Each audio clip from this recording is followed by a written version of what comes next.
Hi and welcome to Worldwide Culinary Apprentice Online Cooking School. We're about to show you the technique on how to apply fondant onto a cake, how to make bows, ribbon, flower and little dots.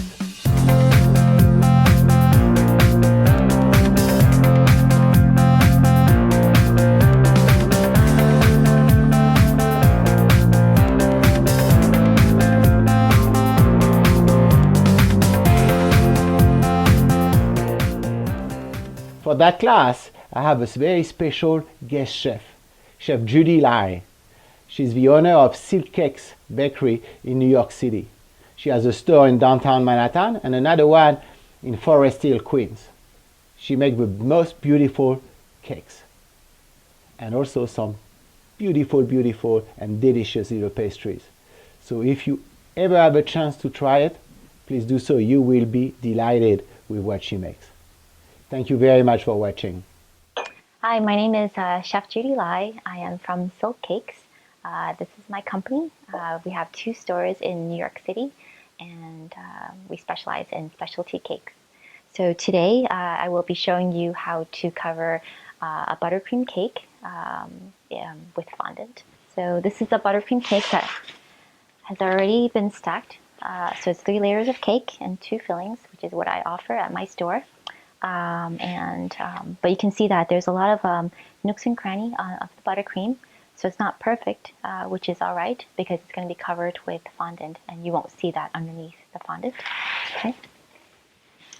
So, for those who are not familiar with fondant, it can be it's like a sugar dough that is pliable. So I always call it almost like a Play-Doh, but with sugar, and it's tastier. And you can purchase it in any cake decorating supply store or online. But you have to know how to treat it, only because it will dry out if you leave it in room temperature. Okay, so you always, how I often treat it is I keep it in a bag, or you wrap it in plastic wrap and you seal it in a Ziploc bag. Okay, so to start off with, how I figure the amount of fondant that is needed for my cakes is that I have a measurement in terms of if I have a 6-inch cake, I have a set scale weight for that. So, but today we will be covering an 8-inch cake, so I know that that's about approximately 2 pounds and 2 ounces. I will provide that chart for you in terms of the weight versus the size of the cake. So we will be covering an 8-inch cake. So I know that the amount of weight that we need is about 2 pounds, 2 ounces. So this has already been scaled out. Okay. So this often helps me rather than doing by eye or gauging by eye in terms of how much fondant you need, because if you roll out a certain amount of fondant just by eyeballing it, it may not be enough for your cake. So you will have to re-roll again. So that actually this way, this method by weighing your fondant prior to rolling out will save you some time. Okay. So with this fondant, I actually often, when I knead it, after taking it out from its container, I use a bit of shortening to lather my hands and the station, and this will help me to knead my fondant to make it more pliable when I need to roll it out. Okay. At this point, I don't place any cornstarch, or some other cake decorators use powdered sugar, but I don't use that at this point until I roll out my fondant. Okay. So that everyone does a little bit differently, but this is the method that I use. So you can see it becomes a little bit more pliable at this point. Okay. So what I often do is that when I roll it out, you can see I have more of the creases on the bottom. Because I'm kind of, how do you say, I knead a piece and I fold it over so that when I roll out my fondant, I have a nice clean surface space. So when you place on top of the cake, it will be nice and clean. Okay, so I try to pinch in underneath, and you won't see any cracks when you place this on top of your cake. So our goal today is to know the size that you need to roll your fondant. So what I do is that I roll forward, and then I stop and I rotate my my fondant, so that you want to have a more of like a round shape. So when I was teaching, what I often had told my students is that you want to try to avoid rolling this fondant into like an amoeba or a different shape, because you will have a challenge placing that onto your cake, and it won't be fully covered all around. Okay, so now we have a nicely kneaded fondant, and what I use here is a cornstarch pouch.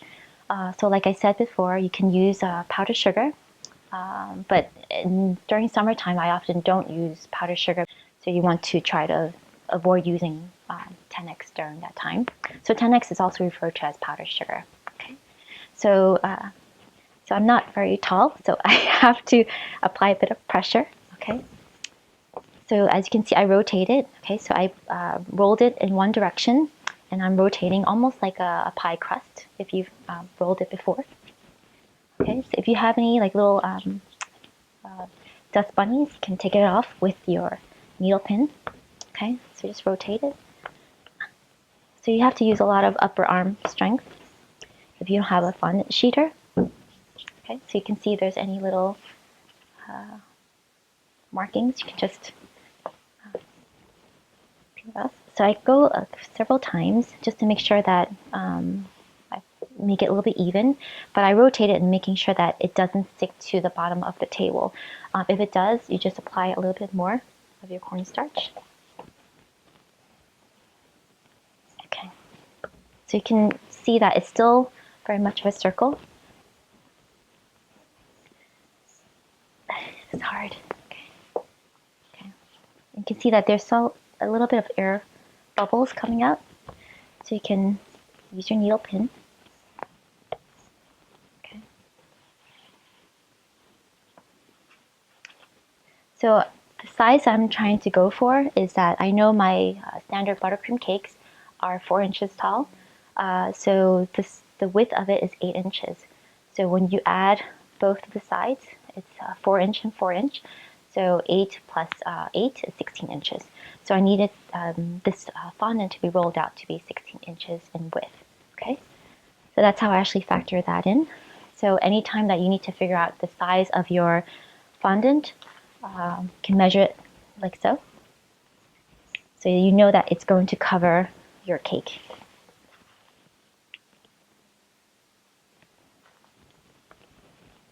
Okay, so you can see it's still very much round. And I'm trying to aim also for it to be 1/8 of an inch in thickness. You don't want to give or have like such a thick piece of fondant on top of your cake. It will weigh it down. Plus, I always feel like you're giving more fondant than it really needs. So you can see there's some little pockets, little bubbles. You can prick these bubbles when it's on the cake. That's completely up to you. It's however comfortable you are. Okay. So if you have more upper strength, just keep in mind that usually in the center of the fondant is a little bit thicker than the edges. So sometimes I try to rotate my rolling pin to put a little bit more pressure at the middle, but still maintaining the circular shape of this fondant. Okay. Okay. Okay. So what helps me to measure at this later on is that I have a measuring tape. So I need to measure that it's going to be 16 inches in width.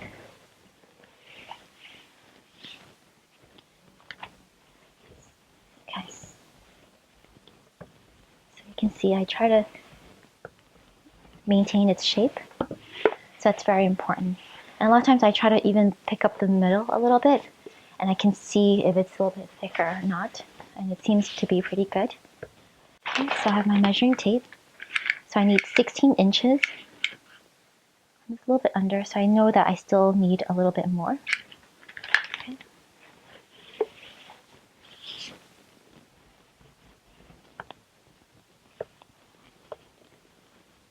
So I make sure that it's still nice and round.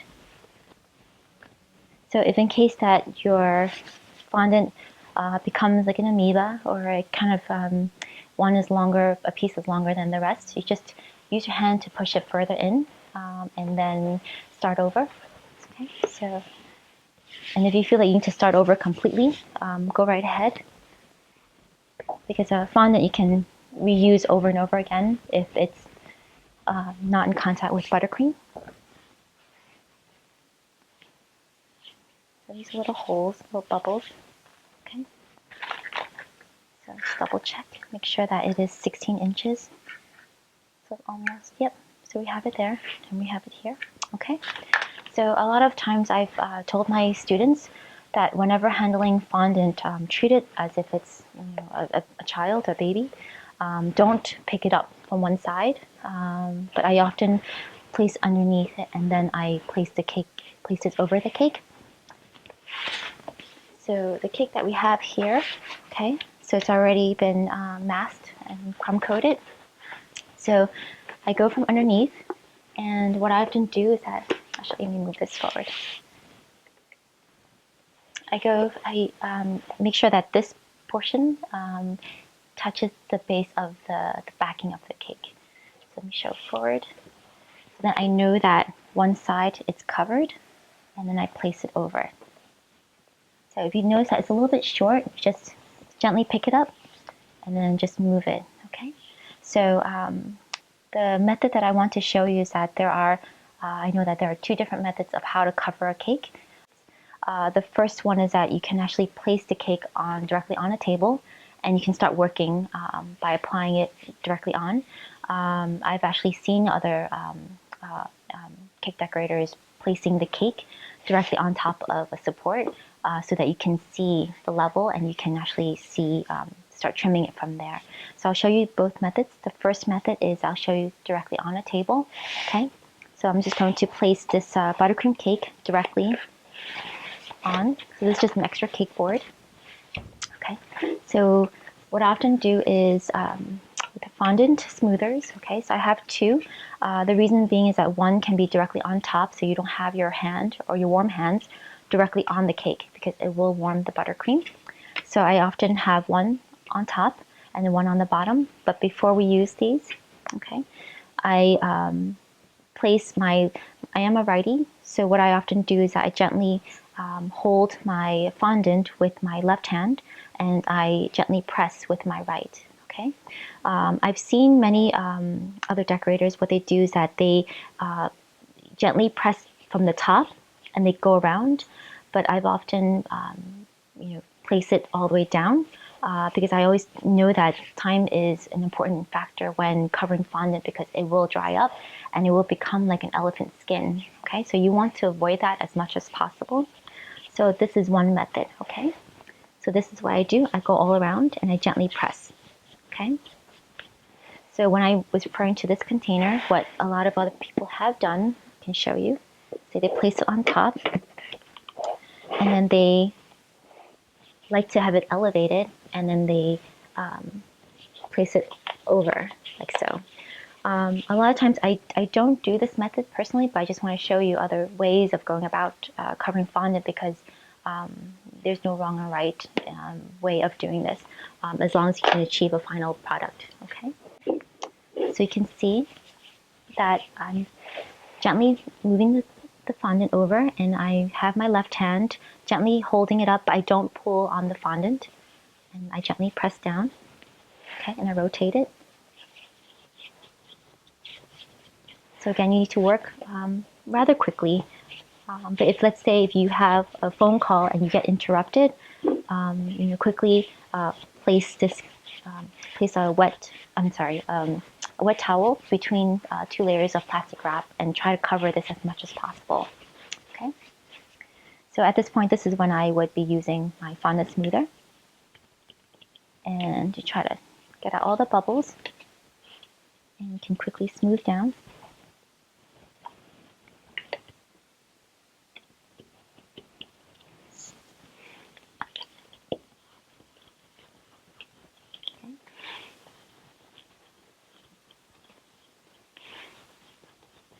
So this is the part where I try to smooth down with a fondant smoother. The reason I apply a little bit more pressure and I use the round edges is so that I can press it down. And then I have, this makes it a little bit easier when you use your paring knife to trim off the excess fondant. Okay. So if you have any little coloring or anything you don't want foreign objects, you just remove it, which is very simple. Okay. And then we have our paring knife. So the trick is that I've often told my students is that it's how you trim your fondant, the ends, the angle as to how you hold your paring knife is very important. So for example, if you hold it this way at like almost like a 45-degree angle, you will lift up the fondant a little higher. So you have to be very careful with how you hold your knife. Okay, so how I hold it is at a 90-degree angle. So it's leaning against the cake. So you gently trim it off. And what I mean is that, if you can see, it makes a really nice cut of trimming it off completely next to the cake. So if you went to a 45-degree angle, you actually cut a little bit more of the cake than you need to. And if that does happen to you, you can actually use your fondant smoother and push it back down. Okay, so there are many tricks to fixing things that you once you're making the fondant or covering your fondant. Okay, so at this point I'm just going to trim off all the excess fondant, and I'm placing it in a Ziploc bag to prevent it from drying out. Okay, so you really need to have that to constantly be doing that, because you don't want to waste any fondant because it is a very expensive ingredient. Okay, and that's how you cover a cake with fondant. Okay, so many of my projects, we actually place the fondant cover cakes on a drum. Okay, so a drum is actually like a thicker piece of cardboard, and I just glue it with Elmer's glue, and I can place the cake on top. So this cake is already supported with a cake board.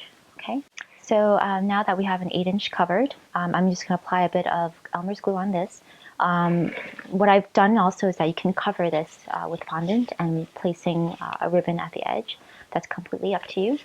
But for this demo purpose, we're just going to keep it as is. And I can show you. To apply a bit of Elmer's glue.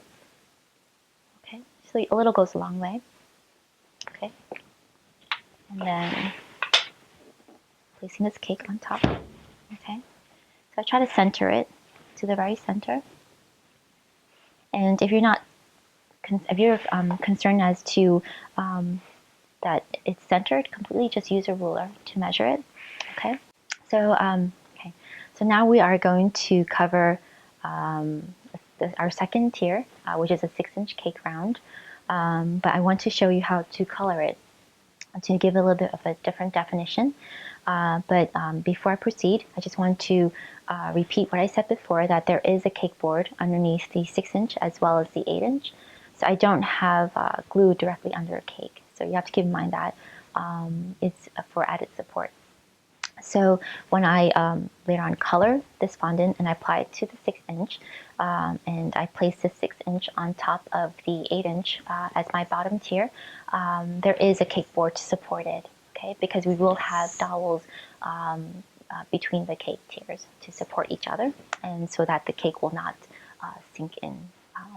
So it's just added for support. Okay, so back to the fondant. How I color it is that I often try to wear gloves. If you don't have any gloves or latex gloves, what you can do is that you can lather some shortening between your fingers on your hands, and that almost like creates another layer of skin on your hands, and it's easy for you to wash off your color gels. Okay, so now I already had this pre-measured, pre-weighed. So this is 1 pound 10 ounce to cover a 6-inch cake. And let's see, and I chose a color yellow. So we have color gels. I often recommend using color gel versus the liquid color gels. The liquid colors that you often find in supermarkets, because you want to avoid using any water contact to this fondant unless it's needed. So I know that if your fondant is dry, I do add a bit of water to it to knead it back in to give it moisture. But when adding coloring to it, you always need to use color gels. Okay, so that is a big difference. Okay. So a little goes a long way. And what I often do is that if you're not sure about the colors, you can take a little pea size, which is what I often tell my staff. Take a little pea size and color, with a different color gel, and knead that, because if that's not the color that you want, you don't want your entire cake, entire fondant to be wasted with that color. So, a little goes a long way. Okay. So we add a little bit of shortening. So if you don't want the color to get into your shortening pile, just make a little piece here, a little dollop. Okay. And as you can see, I don't have any cornstarch on this table because I only use cornstarch when I'm rolling out my fondant. Okay. So I know I want more like a pale color, yellow. So you do need a bit of upper strength for this part. Okay, so now that all the colors come together, okay, so we're going to now dust the station with a bit of cornstarch. Okay. Okay. So if your rolling pin starts to stick to the fondant, you just gently dust it with cornstarch. Okay, and don't forget to rotate it, because you want to avoid the fondant from sticking to your table.